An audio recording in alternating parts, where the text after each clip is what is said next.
두 번째 발표해 주실 분은 조선 후기에 유행한 신선도의 정계 양상과 도교적 생명관이라는 주제로 성균관대학교의 김정은 선생님이 발표를 해 주시겠습니다. 그러면 김정은 선생님을 모시겠습니다.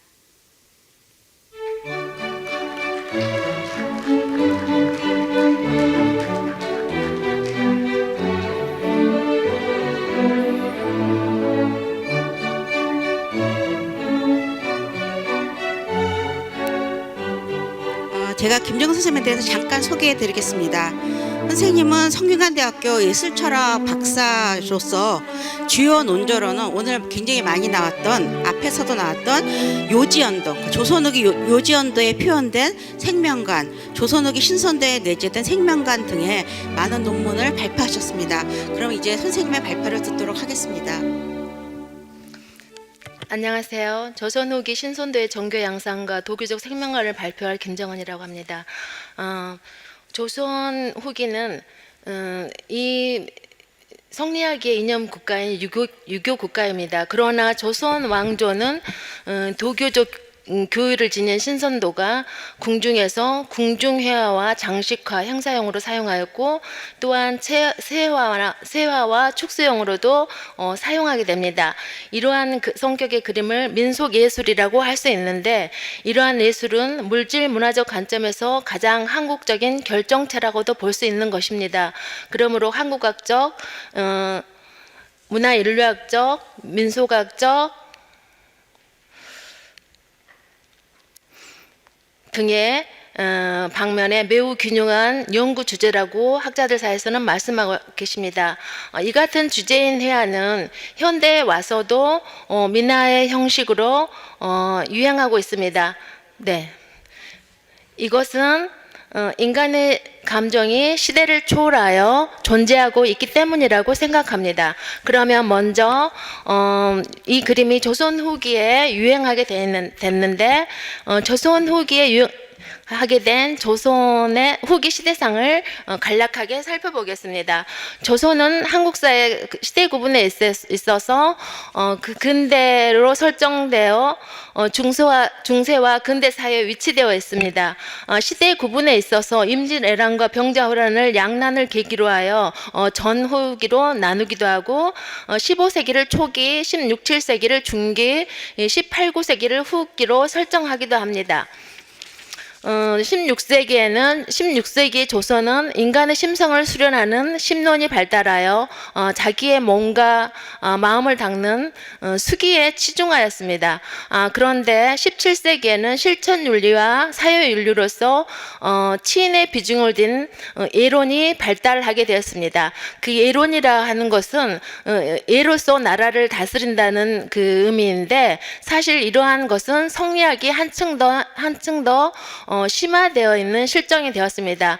그 이유는 1592년에 남쪽으로부터 외구의 침략인 임진왜란과 또 북쪽으로부터 여진족에 의한 병자호란을 겪으면서 조선은 스스로가 문화국가를 자부하였는데, 이 시기에 삼전도의 치욕을 당하면서 조선 사회는 극도의 좌절감과 후유증과 상처를 받게 됩니다.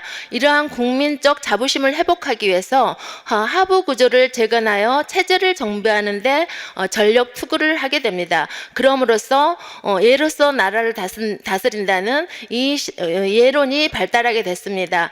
이러한 것을 볼 때 유학의 순기능이 이 시대에 좋은 방향으로 나아간다고 볼 수 있습니다. 조선은 이렇게 성리학을 고수하면서 명나라가 멸망 이후 조선이 중화의 적통을 계승한 중화 문화의 담당자라는 자부심을 갖고 점차 조선 중화주의를 형성하게 됩니다. 전주론에 근거한 조선 중화 사상은 조선 고유 문화를 창달에 기여하여 17세기 말부터 18세기에 조선 문화 전반에 고유색이 나타난 이른바 조선의 르네상스 진경 문화를 이룩하게 됩니다. 이렇게 자주적인 문화의식이 성장하면서 이 시대 회화에 있어서는 진경산수 아풍이 생겨나고 조선의 천재화가인 조선의 실정을 그린 김홍도의 풍속화가 풍미하게 됩니다. 이 시기에 또한 도교적 사유가 사유가 내재된 신선도가 크게 유행했다는 사실입니다. 그 이유에 대해서는 그 임진왜란과 그 병자호란을 겪으면서 조선의 유자들 백성들뿐만 아니라 조선의 왕과 유자들은 엄청난 그 시련을 겪었다고 볼 수 있겠죠. 이러한 그 정서적 외상을 조선의 유자들 사이에서는 당시풍과 유선시로 인한 유토피아적 환상이 저변에 깔려 있었던 것입니다. 이렇게 여기까지 조선 문화는 르네상스를 이루고 조선의 정체성을 회복하여 결과적으로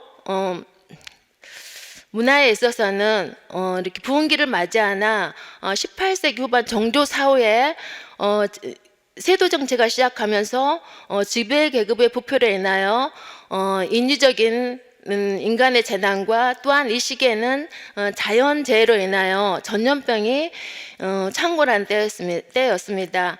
이 시기는 또한 조선이 중세 농경 사회에서 근대적 상공업 사회로 전환되는 시기이기도 합니다. 조선의 국학이었던 성리학은 중세 농경 사회에서 나름대로 그 보편성과 합리성을 가진 철학 체계로서 사상적 지주가 되었으나 상공업 사회가 도래하면서 그 한계성이 드러나기 시작하였고, 또 새로운 사상의 시대적 이념의 치세를 제공하지 못하고 내리막길을 향하게 되었습니다. 이런 가덕이적 혼란계 민중 종교 이념이 수용되어 이른바 신흥 종교 운동이 표출되어 1860년대 체제후에 성립된 동학과 1901년 강일순의 증산교, 1916년 박중빈의 원불교 등이 오늘까지 존속되어 있다고 합니다. 이러한 그 조선 후기의 가도기에 말미에서 견고하게 지탱되었던 조선의 신분제는 철폐되고 역사적인 전환점을 맞이합니다. 그리고 이 같은 변동적 상황은 회화사에서 나타나게 되는데 중인층과 요양문인 화가들의 활동이 두드러지고 기호 벽사 풍조로 인한 민화가 범람으로 결정을 이루게 됩니다. 그러면 조선 후기에 유행한 신선도의 정계 양상을 고대로부터 그 흔적을 찾아보고자 합니다. 먼저 신선도는 우리나라가 공식적으로 도교가 유입되기 이전부터 고대의 벽화에 등장합니다. 먼저 집안 5호에 사해묘 가운데 부분, 해를 머리에 인 남신과 달을 머리에 인 여신이 등장합니다. 이것은 한대 화상석에 보이는 인류의 시조 복희와 여와 남매의 형상과 비슷하고, 그리고 또 고구려 집안 오해분 사해무에 월증 삼족도라는 그 벽화가 있습니다. 이것은 태양 안에 세 발 달린 까마귀가 그려져 있는데 이것을 일중삼조고라고도 하며 금오라고 합니다. 태양 속에 사는 삼조고는 태양 속에 사는 새로서 천상의 신들과 인간 세계를 이어주는 전설 속에 상징하는 상상의 새로 인식하고 있습니다. 이것은 동방의 태양 숭배 신앙과 조류 숭배 사상이 합치된 것으로 봉황, 용 또는 또 이 그림에 나타난 봉황이나 용, 비를 걸친 비선, 이런 것들은 신화와 도교가 혼재되어 있는 모습을 분명하게 보여주고 있습니다. 또 그 고구려 고분 벽화에 북두칠성과 남두육성 별자리가 그려져 있는 것을 볼 수 있습니다. 이러한 성수에 대한 별자리의 성수에 대한 숭배는 도교 신앙 중에서 매우 중요한 위치를 차지하고 있습니다. 이 별자리는 옥황상제를 비롯한 도교의 주요 신령들이 천상의 별자리를 진지하고 있기 때문입니다. 특히 북두칠성과 관련된 칠성신앙은 오랜 연원을 지닌 것으로서 북두칠성은 원래 무속에서 천계의 중앙으로 상상되는데 무속에서 발전하여 이 관념을 개성하여 칠성신앙을 계승하기도 하였습니다. 고구려 벽화의 북두칠성과 더불어 남두칠성이 병립되어 있습니다. 오늘날 시신을 매장할 때 칠성판을 눕히는 듯이 북두칠성은 사자의 혼이 돌아가는 곳으로 죽음을 주관하는 별자리입니다. 이에 반해 남두육성은 삶을 주관하는 별자리로 표현하고 있습니다. 스노인도는 인간의 수명을 관장하는 별자리인 남극성을 신선처럼 인격화하여 그린 도속인물화이며 수성도는 장수 및 수성신앙과 결부되어 전개되었습니다.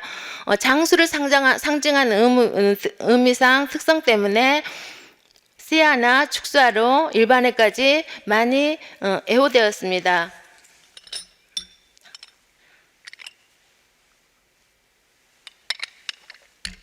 또한 이러한 그 사례를 보면은 조선이 유교 국가임에도 불구하고 고종 제위 때는 규장각 소속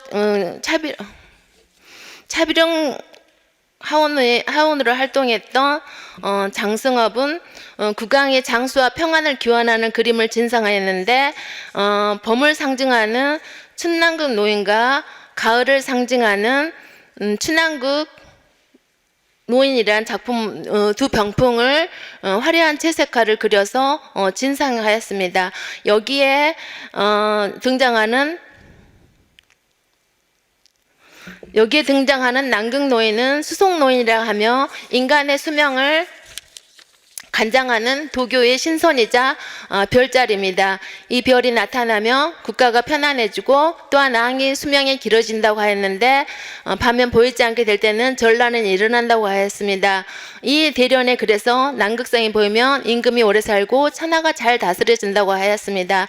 이러한 이 그림의 이러한 그 성격으로 보아 고종 때 무병장수와 나라의 태평생대를 기원하는 그림이 그려졌음을 말해주고 있는데 이 시기적으로 나라가 위태함을 반증할 수 있는 것으로도 또 생각할 수 있습니다. 이처럼 조선 후기는 도교적 교회를 지닌 신선도가 종교적인 기능보다도 이처럼 세화나 축수화로 궁중에서 중요한 행사로 길상화로 그려졌던 것입니다. 그러면 이 세화가 어떻게 해서 세화로 발전하게 되었는지 그것에 대해서 한번 찾아보면은 고려시대에는 이렇게 십장생이라든가 이런 신선도류의 그림이 그렇게 그려지지가 않았습니다. 많이 그려지지가 않았습니다. 문헌에는. 근데 고려시대에 십장생 동경을 보면은 이 동경에 십장생문이 그려져 있습니다. 동경이라고 하는 것은 도교의 신물로서 이거는 도교적인 도교적인 어떤 이제 그 종교적인 물건입니다. 그런데 여기에 십장생도를 새김으로 인해서 도교적인 신물과 십장생이 결합하여 무병장수를 상징하는 길상화의 기능을 하게 됩니다. 그러므로 인해서 이 잡기를 쫓는 동경의 십장생문을 넣음으로 인해서 병을 물리치는 벽사 길상의 기능으로 그 쓰임새가 옮겨간 것입니다. 이 십장생도는 병풍은 17, 18세기 중반까지 왕비 세자와 세자비 혼례식 때 설치되었고 1802년 이후로는 왕실의 어른을 축수를 비는 진연이나 진찬 또는 세자의 탄생과 건강을 비는 왕세자의 탄강 강복 등에 진화되었습니다. 지금 보이는 그림은 오리건 대학교 박물관 소장의 십장층 병풍으로 모두 10폭의 병풍입니다. 그 중에 그 중에서 팔표 병풍에는 화려한 청록상수로 십장생도가 그려져 있고 나머지 2첩에는 관직과 이름이 기록된 자목이 있습니다. 주로 이런 민화나 궁중회화는 그 그림을 그리는 사람의 이름이 적혀져 있지 않습니다. 왜냐하면은 궁중회화로서 보통 협동화 과정으로 그림을 그렸기 때문에 본인의 개인의 낙관이나 이런 것은 거의 없습니다. 그런데 이 자목을 통하여 언제 어떤 목적으로 만들어지는지를 추론하는데, 이 병풍은 1879년 당시 왕세자 순종이 천연두에 걸렸을 때 병을 그 천연두에 걸려서 회복을 하였는데, 그것을 기념하기 위하여 그 참여하였던 왕세자 회복을 기념하기 위해서 그려졌던 참여하였던 일을 기념하기 위하여 각자가 가질 수 있도록 병풍을 만든 것입니다. 즉 이러한 이 십장생도 같은 장생의 그림은 왕실에서는 무병장수를 위하여 그려졌다는 것을 알고 수 있습니다. 이처럼 궁중에서 십장생도는 무병장수 종교성이 깃든 길상화로 사용하였고, 또한 이 십장생도는 불로장생의 유토피아적 상징의 산수도가 특징인 것을 알 수 있습니다. 그러나 시대에 따라 도교적 이상세계의 십장생도는 이처럼 다른 양상을 띠게 됩니다. 즉 주로 이제 점점 십장생도에 반도, 즉 복숭아 나무가 추가되어 주류를 이루게 됩니다. 또한 한국의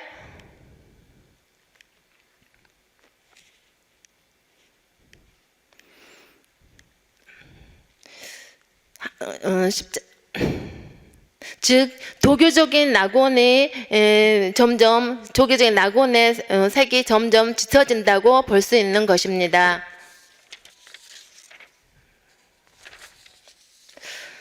이러한 도교적인 낙원을 표현한 도상은 해약 반도도와 여주원도가 등장합니다. 먼저 해약 반도도는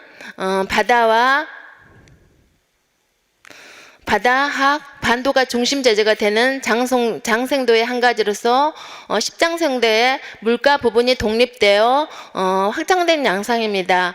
이 십장생도와 비교하면 육지의 비중이 대폭 축소되고 대부분의 공간은 바다와 소원이 감도는 하늘이 차지하는 구성으로 나아갑니다. 이것은 이러한 이 작품을 통해서 점점 이게 육지에서 섬으로 향하는 형식으로 또 한편으로는 나아가고 있는 듯도 합니다.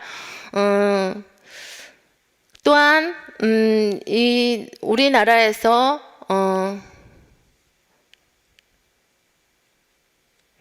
왕권을 상징하는 1월 오봉도가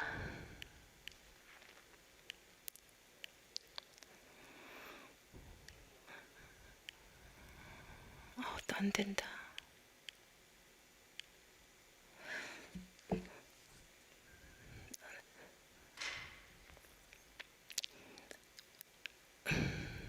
왕권을 상징하는 왕권의 우위를 나타내는 1월 오봉도가 점점 복숭아 나무로 바뀌었다는 것은 이 시기 신선 도교 사상이 정말 많이 유행했다는 것을 볼 수 있습니다.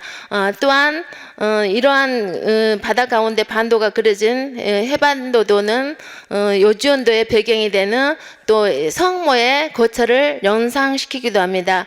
요주원도는 중국에서 이 주제의 그림을 반도해도라고 부르지만 내용 구성으로 조선시대 요주원도와는 차이가 있으며 주로 중국에서는 연애에 초점을 둔 여주원도라는 제목의 그림을 찾아보기 어려우며 여지 혼소도나 군선 해축처처럼 연애보다는 서양모 축소에 강조한 제목들과 그림들이 많이 있습니다.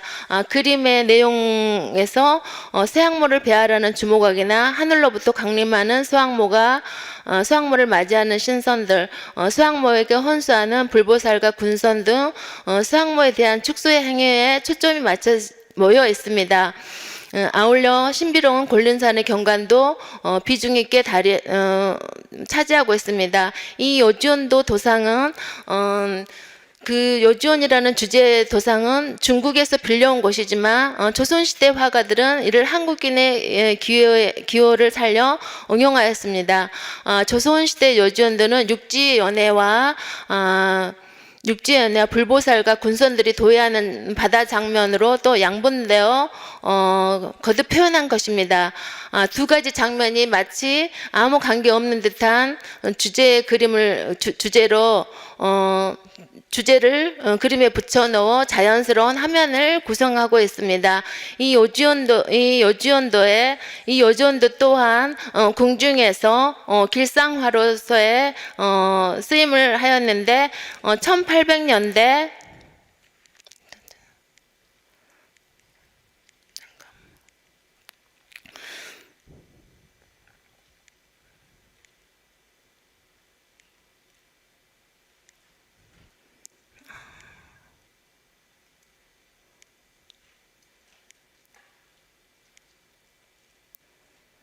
여기 1800년대에 그려진 정묘조 왕세자 책례묘병과 순묘조 왕세자 책례교병 등 이 두 가지 병풍이 있습니다.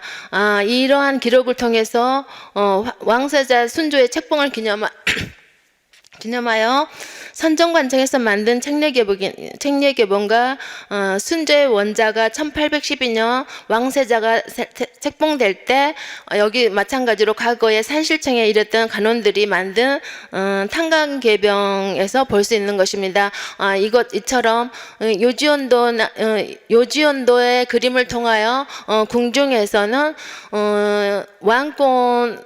왕권 계승의 어떤 길상화적인 목적으로 쓰여져 있는 것입니다. 그 이유는 지금 여기에 요지온도에서는 여기에 보면은 주로 이 화면에 보면은 서학모와 주모강의 연애 잔치에 천성과 지선, 해선이 주로 참석하는 것으로 되어 있습니다. 이거를 확장시켜 살펴보면은 왕은 조선의 왕이며 왕은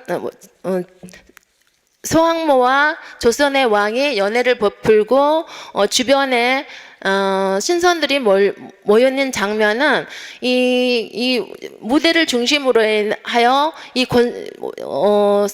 이 신선들을 배치함으로 인해서 한층 더 이 주변 그 왕의 어떤 그 위상을 확실하게 드러낸 표현이라고 할 수 있습니다. 이것으로 왕권의 계승을 길상화적인 표현으로 그렸다고 했습니다. 그리고 이제 조선의 이 요지온도에 표현된 신선들은 조선 후기 다방면의 천재성을 드러내 김홍도에 의해서 많은 신선도가 또 그려지기도 합니다. 그가 그린 신선도 가운데 국보로 지정된 군선도에 등장하는 이 신선들은 제서연대와 무관하게 함께 등장시켰는데 신선이 된 때문인지 중국의 도교적 종교성이 드러난 인물과는 달리 김홍도는 조선의 선비적인 모습으로 우리 민족의 정서를 잘 표현해주고 있습니다. 이처럼 조선 이 그림들은 처음에는 일반 백성들은 이러한 그림을 집에 지닐 수도 없고 가질 수 있는 것이 아닙니다. 이러한 이 길상화는 주로 궁중에서 사용되었고 이후에 사대부와 또한 백성에게까지 점차적으로 번지기 시작한 것입니다. 궁중화는 이처럼 18세기 후반부터 점차적으로 확대되어 나아가게 됩니다. 이 그림은 또 외부의 신흥 부유층과 구무의 수매에 의해 높은 합격을 유지한 그림으로 또 전래되기도 합니다. 반면에 서면층에 확산된 궁중회화 양식은 점점 소박한 형식으로 이처럼 소박한 형식으로 민화의 양식으로 정착되기도 합니다. 그러면 이러한 그림의 본체론을 이유리는 도대체 그러면 왜 이러한 신선도가 탄생하게 되었는지 도교적 그 생명관을 살펴보겠습니다. 먼저 그러면 이 불로장생을 상징하는 신선도의 그 생명은 어떤 것인지 살펴보면은 먼저 원시 도교의 최초의 경전인 태평경에서 살펴보았습니다. 중국의 사상 문화적 배경에 보면 온기라는 개념을 통해 세계의 생성 구조를 밝히고자 하였습니다. 온기란 기의 으뜸 또는 기의 처음으로 원초의 기를 뜻하는 것으로 양한시기 학자들은 우주 세계의 구조를 해명하는 방법으로 온기를 사용하였고 도교 경전 태평경에서 온기를 중심으로 세계관을 세워나갑니다. 이 같은 한대의 기와 우주로는 세계 해명을 출발점으로 삼았고 온기는 만물에 나오는 세계의 근원으로 등장합니다. 그러면 태평경에서 사물 생존 과정을 어떻게 됐는지 살펴보겠습니다. 온기는 항월하여 저 스스로 엉기어서 하나를 이루니 그 이름은 하늘이다. 나뉘어 음이 생겨 땅이 생기니 둘이라 이름한다. 하늘 아래 땅이며 음과 양이 서로 합하여 인간을 탄생하니 그 이름을 셋이라 한다. 셋이 합하여 함께 살며 사물을 기르는데 이것을 제라 하였다. 위의 설명처럼 온기로부터 만물이 생겨난다며 인간의 생명 또한 온기의 근원으로 볼 수 있는 것입니다. 그러므로 사람은 본보기를 하늘로부터 취하고 하늘은 본보기를 사람으로부터 취하는 것입니다. 하늘과 땅, 사람은 각각의 일을 하며 신령을 본받아 또한 이를 본보기를 본받아며 일한다고 하였습니다. 따라서 천지인 삼통은 호혜적이며 상보적이다. 이것이 바로 셋을 합하여 서로 통한다는 상합 삼합 삼통 관념입니다. 이같이 설명을 통해 이 같은 설명은 하늘과 사람, 자연과 인간을 가리키는 전통적 개념인 천인관계는 천과 인이 대립되는 관계가 아니라 조화로운 관계라고 볼 수 있을 것입니다. 삼합 삼통이라는 도계의 천일합일적 사유는 인간은 천지 자연을 작용 가운데 탄생한 생명체이며 또한 자연 가운데 탄생한 신령한 별이라는 점에서 인간의 생명이 얼마나 소중한 것인지를 말해주고 있다고 볼 수 있겠습니다. 그러면 이 주로 신선도에 나타나는 그 소재들은 불사약을 지닌 복숭아라든지 불사약을 상징하는 복숭아, 불사약의 주인 소황모, 신선, 자연물들로 이루어져 있습니다. 그러면 먼저 불사약의 주인인 소황모를 살펴보겠습니다. 이 불사약을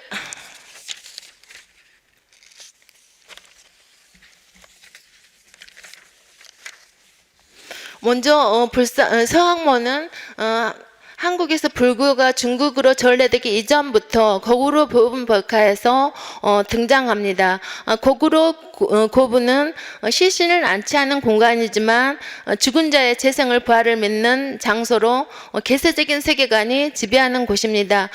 서항모의 상은 거구로 고분법화에서도 나타나 있습니다. 그러면 먼저 이 서항모 그 요지온도에 나오는 소항모라든가 이렇게 아름다운 소항모는 처음부터 이렇게 아름다운 소항모가 아니었습니다. 그러면 그 불사약을 지닌 소항모를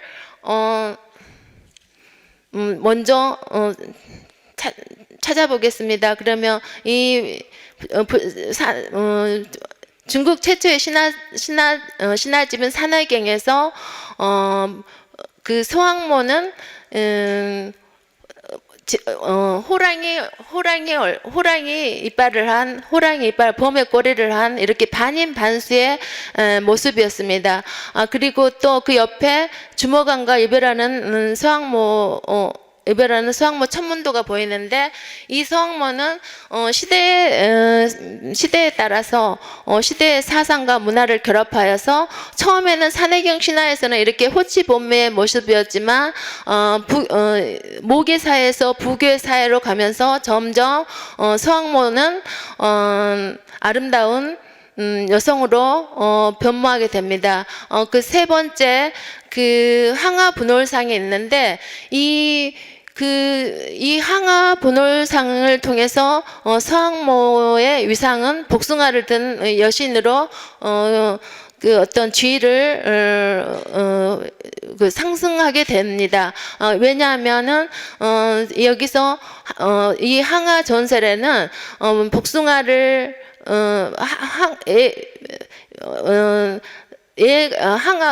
서항모가 애에게 불사의 복숭아를 주었는데 항아가 훔쳐먹고 달로 도망가는 그 설화가 있습니다. 달로 도망가는 도중에 두꺼비가 되었다는 항아 전설이 있는데 이를 통하여 서항모는 불사에게 주인공이 되는 것입니다. 이처럼 이 서항모는 사상과 시대의 문화 제보를 통하여 점점 달리 표현되고 있습니다. 이 서항모는 산해경 신화에서 옥산에 거주하고 머리에 승을 꽂고 휘파람을 잘 부며 호치본미의 모습으로 나타나 있습니다. 이 서항모의 머리에 쓴 승은 우주 세계와 질서의 관리자이며 인간 생명의 주관자로 상징할 수 있습니다. 즉 모계사회에서 부계사회로 가며 또 도교의 최고의 여신으로 서항모는 등극하게 됩니다. 지금 여기 보이는 아름다운 이 서항모는 요지온도의 서항모입니다.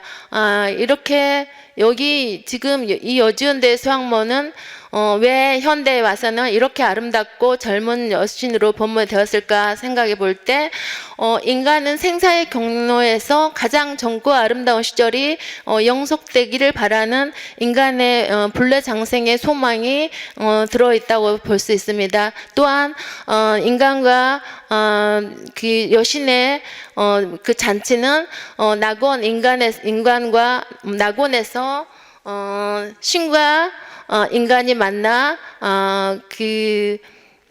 만나는 천일합일적인 세계관이 확장된 모습이며 또 한편으로는 왕조가 길이 번영되기를 바라는 염원이 여신과의 결합을 통해서 표현됐다고 할 수 있습니다. 그러면 두 번째 인간의 이상적인 모델 신선으로 신선은 어떻게 해서 신선이 탄생하였는지 살펴보겠습니다. 지금 현재 요지연대에 나오는 이 장면에는 천선과 지선, 해선이 요지연도 그 주모관과 서항모 잔치에 몰려오고 있습니다. 좀 전에도 얘기했다시피 이 중심의 권석을 이렇게 많이 배치함으로 인해서 이 중심 인물들이 훨씬 살아나는 형태를 하고 있습니다. 그러면 먼저 신선이라는 것을 낱말을 살펴보겠습니다. 선은 선으로도 쓸 수 있으며 이것은 사람이 산 위에 있다는 것이다. 인신하면 높은 산에 거하는 사람이라는 의미로도 해석될 수 있고 높은 산의 정상은 청기와 직결되어 있는 곳으로 따라서 그곳에 사는 존재인 선인의 상승적 초월적인 표현이라고 할 수 있습니다. 그 따라서 신선이라고 하는 것은 가볍게 날아 올라가는 존재이며 천상에 논이는 존재라고 할 수 있습니다. 신선의 다른 표현은 우인, 우사 등의 이러한 비상의 특징을 강조할 수 있는 것이며 초월적 의미를 나타내고 있습니다. 이러한 신선 사상은 어디에서부터 시작되었냐 하면은 신선은 좀 전에도 말했듯이 조인일체 신화에서부터 시작되었습니다. 즉, 샤머니즘적 그 새에 대한 그러한 것을 통해서 하늘을 날 수 있다는 조인일체 사상에서 비록되어 있고, 또한 열선전과 신선전에서 도교의 교단이 성립하기 이전부터 신선, 설화, 열선전과 신선전에 등장한 이러한 인물들입니다. 이 신선은 인간과 자연의 심오함에 대한 이성적인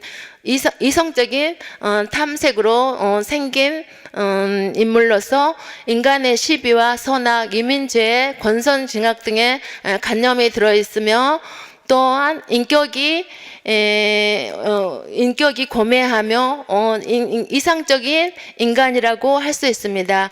이 도교의 신선은 원시 도교의 최초의 경전인 태평경의 원기와 그 다음에 도교의 포박자 원기를 증가함으로 인해서 가령의 포박자는 정신과 육체의 수령을 갖춰서 성선을 할 수 있다는 그러한 도교적 개념이 들어 있습니다. 그러니까 허구의 그 신선은 무모한 인물이 아니라 이처럼 원시도교의 경전인 태평경의 원기와 그 길을 증가하여 정신과 육체를 수련하여 신선이 될 수 있다는 이론적 근거가 있다는 것입니다. 이 시기에 신선도가 유행한 그 이유는 그 유교적인 권위주의적 양반 중심에서 생명의 위기에 위기 상황에서 도교의 현세 구복적 신앙이 유행했기 때문이라고 생각을 합니다. 그 다음에 신선의 거주지 낙원에서의 교류. 그러면 왜 이 그림은 이 신선도는 이러한 낙원을 많이 그렸는가에 대해서 살펴보고자 합니다.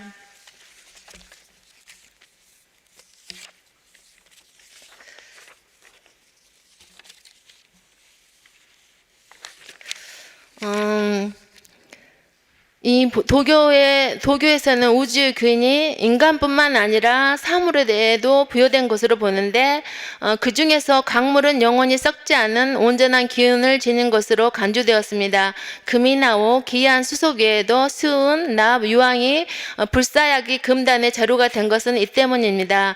다음으로 식물이 오래 살거나 특별한 효능을 지닌 경우 장생을 위한 약재로도 인식되었습니다. 지초, 소나무, 황정 등 한의학에 중시되는 초목성 약재들이 다 그러한 것들입니다. 끝으로 동물은 오래 살거나 신령스럽게 여겨지는 것들로 주로 신선도에서는 학, 사슴, 용 등이 이에 속합니다. 신선도에서는 이러한 불로장생의 사물들이 주변에 배치함으로 인해서 감상자로 하여금 왕성한 생명의 기운을 실감하게 하는 효과를 기대하는 것인데, 결국 이러한 사물들이 내재한 생명의 기운이 이미지를 통해서 인간에게 영향을 미친다는 도교적 생명의식을 표현하는 것입니다. 결국 조선 후기 신선도에 내재된 도교의 생명가는 인간은 자연의 한 부분이며 개체 생명으로서 자연과 유기적으로 연결되어 상표적인 영향관계를 준다는 것임을 깨닫게 하는 것입니다.